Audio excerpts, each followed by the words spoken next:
Joseph couldn't hold himself in any longer.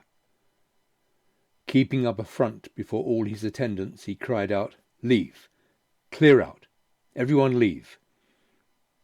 So there was no one with Joseph when he identified himself to his brothers.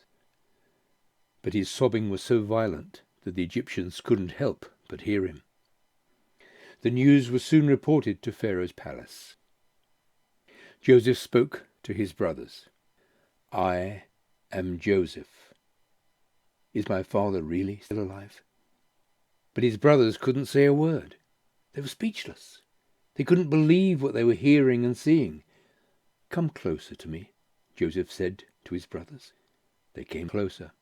"I am Joseph, your brother, whom you sold into Egypt. But don't feel badly. Don't blame yourselves for selling me. God was behind it.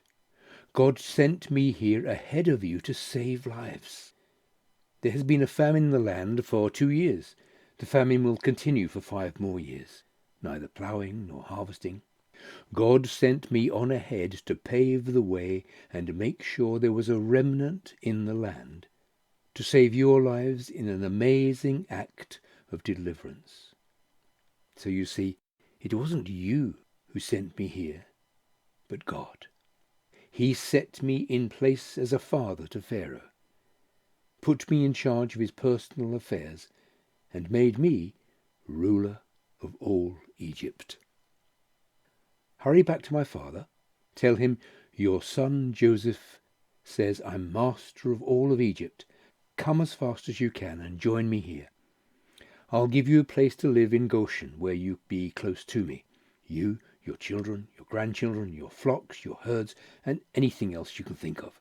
I'll take care of you there completely. There are still 5 more years of famine ahead. I'll make sure all of your needs are taken care of, you and everyone connected with you. You won't want for a thing. Look at me. You can see for yourselves, and my brother Benjamin can see for himself that it's me, my own mouth, telling you all this.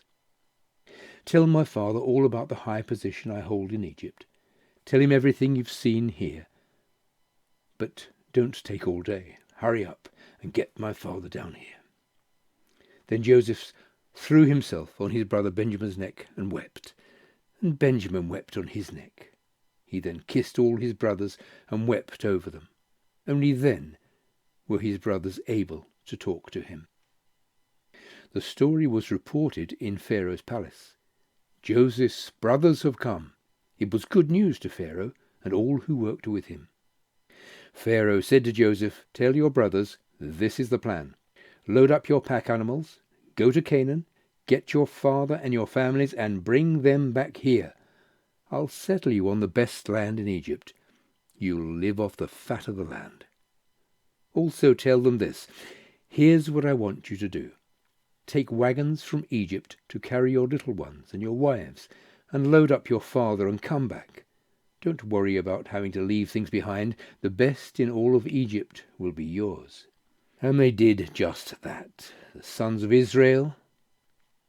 Joseph gave them the wagons that the Pharaoh had promised and food for the trip.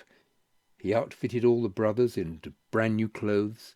He gave Benjamin 300 pieces of silver and several suits of clothes.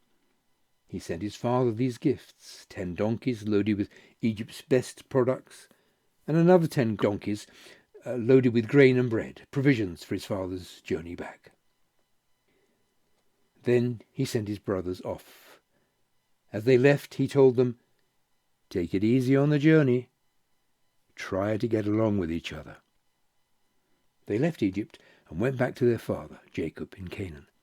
When they told him, "Joseph is still alive, and he's the ruler over the whole of Egypt," he went numb. He couldn't believe his ears. But the more they talked, telling him everything that Joseph had told them, and when he saw the wagons that Joseph had sent to carry him back, the blood started to flow again. Their father Jacob's spirit revived. Israel said, "I've heard enough. My son Joseph is still alive. I've got to go and see him before I die."